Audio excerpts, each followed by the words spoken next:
खबर बिहार झारखंड का वक्त है। नमस्कार, मैं रविंद्र सिंह आपके साथ। वीआईपी अध्यक्ष मुकेश सहनी और हिंदुस्तानी आवाम मोर्चा मुखिया जीतन राम मांझी सरकार के रुख से नाराज चल रहे हैं। इस बीच दोनों नेताओं की मुलाकात हुई है।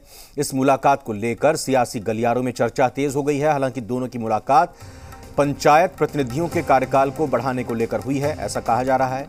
पंचायत चुनाव के बहाने सियासी दांव भी चला जा रहा है। आपको बता दें कि जो मांग जीतन राम मांझी और मुकेश सहनी अभी कर रहे हैं, विपक्ष इसकी मांग काफी समय से कर रहा है। अब सवाल उठता है कि क्या मांझी और सहनी की नाराजगी को विपक्ष सरकार के खिलाफ इस्तेमाल कर पाएगा या नहीं। इन लोगों का आपसी मामला है, एनडीए का मामला है। जो निर्णय लें, लेकिन कभी भी माननीय जीतन राम मांझी जी, मुकेश सहनी जी अपने सम्मान को नहीं गिरने देंगे। गरीबों के हक और अधिकार की लड़ाई और उनकी अनदेखी जो की जा रही है एनडीए के माध्यम से, उसे कतई बर्दाश्त करने का काम नहीं करेंगे और जल्द ही जल्द अपना ये लोग निर्णय लेने का काम करेंगे। यही हम लोगों को इनके गुफ्तगू से पता चल रहा है। यह भाजपा के इशारे पर चल रहा है। मांझी जी और मुकेश सहनी जी तो मोहरे मात्र हैं।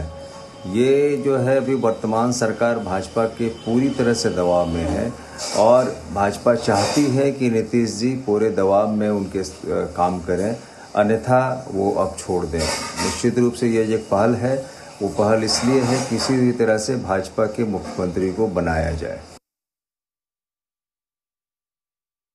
बिहार के विकास के उद्देश्य से ये दोनों पार्टियां एनडीए की घटक दल हैं। ये दोनों नेता बिहार के विकास के लिए संकल्पित हैं, इसलिए कोई कन्फ्यूजन नहीं है। इनकी मुलाकात एक औपचारिकता हो सकती है, आपस में ये मिल सकते हैं, लेकिन एनडीए पूरी तरह से एकजुट होकर के इस महामारी से निकलकर और बिहार के विकास को अंजाम तक पहुंचाने के लिए काम कर रही है और ये दोनों नेता पूरी मजबूती के साथ एनडीए के साथ हैं। राजनीति में शिष्टाचार मुलाकात होती रहती है। मुकेश सहनी जी का मांझी जी से मिलना, मुझे लगता है एक शिष्टाचार मुलाकात है। उसके राजनीतिक मायने नहीं निकालने चाहिए और स्वाभाविक है, अगर राजनीतिक मायने भी निकालना है, राजनीतिक व्यक्ति मिलेंगे तो स्वाभाविक है कुछ राजनीति की भी चर्चा होगी। लेकिन जहां तक ये दोनों अहम घटक दल हैं एनडीए के और आगे भी रहेंगे, इसमें कोई दुविधा, कहीं कोई संशय नहीं है। आदरणीय मांझी जी और सहनी जी दोनों ही एनडीए सरकार के घटक दल के नेता हैं।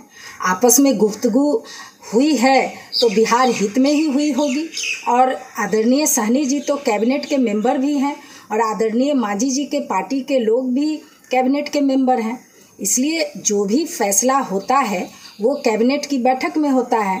स्वाभाविक है, सभी के सहयोग और सहमति से ही जनहित में जो फैसला होगा वही सरकार का फैसला होगा। तो आइए अब इसी खबर पर जो चर्चा हो रही है, जो सवाल उठ रहे हैं, जो सफाई दी जा रही है, बात करेंगे। हमारे साथ राजधानी पटना से हमारे बिहार ब्यूरो चीफ रजनीश सीधा जुड़ रहे हैं। रजनीश, पे सवाल करूं, पहले थोड़ा दर्शकों को बता देता हूं। 243 विधानसभा सीटें हैं, मुझे करेक्ट कर दीजिएगा कहीं गलत होऊंगा मैं।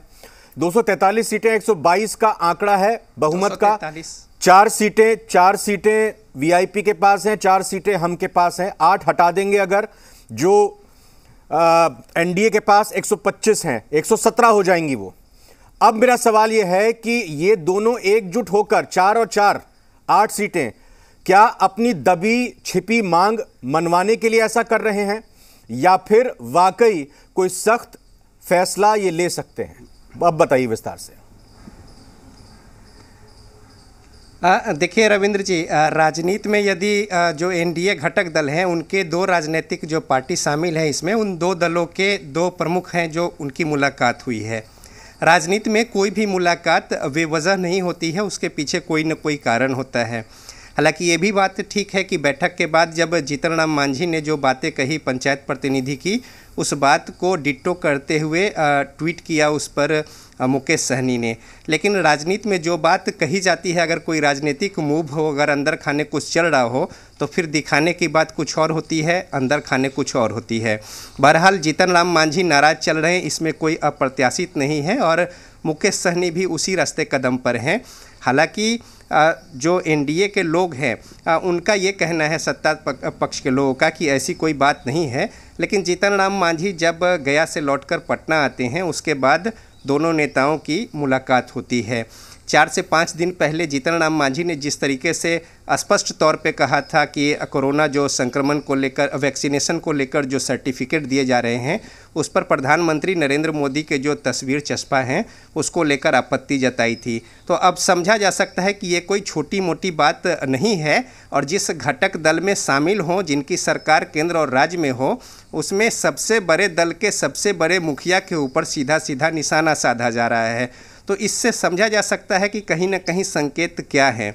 उसके इतर अगर बात करें आगे हटकर, तो राजनीति में कई बार चाहे वो दबाव की बात हो, अपनी बात मनवाने की बात हो, और ऐसे समय में जब जो सत्ताधारी पक्ष हैं उनके पास बहुमत में बहुत ज़्यादा आंकड़ा उस तरीके से नहीं है और विपक्ष जो है बेहद सशक्त और मजबूत है, तो ऐसे में यदि किसी बात को कहना हो या अपनी बातों को मनवाना हो या फिर कोई और अंदर से राजनीतिक मंशा हो, तो ऐसे में जो दबाव है या खींचतान है या फिर बार्गेन है, उसकी स्थिति जो है वो बनती है, और इसका छोटे दल जो है वो फ़ायदा लेते भी रहे हैं, साथ ही साथ उनके पास ऑप्शन भी है।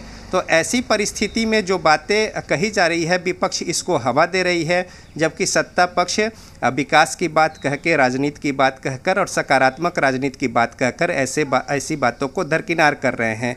लेकिन बहरहाल दोनों नेता मिले हैं तो निश्चित तौर पे अंदर खाने कई सारी बातें हैं जो कि बिहार के राजनीतिक गलियारों में चल भी रही हैं, तो लिहाजा आगे ये देखना होगा। हालांकि पंचायत चुनाव होने हैं और जो बातें दलील कही गई है जीतन राम मांझी की ओर से, वो बात भी अपनी जगह ठीक है, लेकिन वो कहने की बात है। तो अब ये देखना होगा कि इन दोनों नेताओं के आगे रुख क्या होते हैं और किस तरीके से सत्ता पक्ष की ओर से अपनी बातों को रखते हैं, या इनको लेकर किस तरीके से उनका आगे राजनीतिक विचार होता है, और किस तरीके से सशक्त रूप से अपने आप को एकजुट रखने को लेकर एनडीए जो है वो अपनी ओर से कवायद रखती है। मैं पास्ट से लेकर फ्यूचर के एक एनालिसिस के ज़रिए आपसे समझना चाहूँगा अपने दर्शकों की सुविधा के लिए। मुझे ये बताइए कि जब से ये सरकार बनी है, इस सरकार के दौरान वो कौन कौन सी बातें रही हैं जिन्होंने जीतन राम मांझी और मुकेश सहनी को नाराज़ किया गया होगा, हालांकि खुलकर वो कबूल नहीं किया। और दूसरी बात, वो कौन सी अपेक्षाएं हो सकती हैं जो आज की तारीख में दोनों के लिए ज़रूरी हैं। देखिए, जीतन राम मांझी राजनीति के मंजे हुए खिलाड़ी हैं, और जिस तरीके से उनकी संख्या है या शक्ति है उस हिसाब से मैक्सिमम लेवल पर, ऑप्टिमम लेवल पर, यानी उच्च स्तर तक जाकर वो अपनी बातों को मनवाने को लेकर या राजनीतिक एज लेने को लेकर, फ़ायदा लेने को लेकर उनके बयान या उनके व्यवहार होते हैं। और देखा जा सकता है कि किस तरीके से चाहे वो किसी भी ओर रहे हो, चाहे महागठबंधन की ओर हो या फिर एनडीए की ओर हो, तो उनकी बातें जो है किस तरीके से लोग उनको तवज्जो देते हैं। चूँकि बिहार की राजनीति में जो समीकरण है उसके हिसाब से सब कुछ तय होता है, और अब तो जो संख्या है वो बिल्कुल इस तरीके का है कि छोटा हो या बड़ा हो, कोई किसी को इनकार नहीं कर सकता। जो इक्विलिब्रियम है, जो संतुलन है, उसको कायम रखने को लेकर हर एक दूसरे को तवज्जो देना मौजूदा राजनीतिक परिस्थिति की मजबूरी भी है।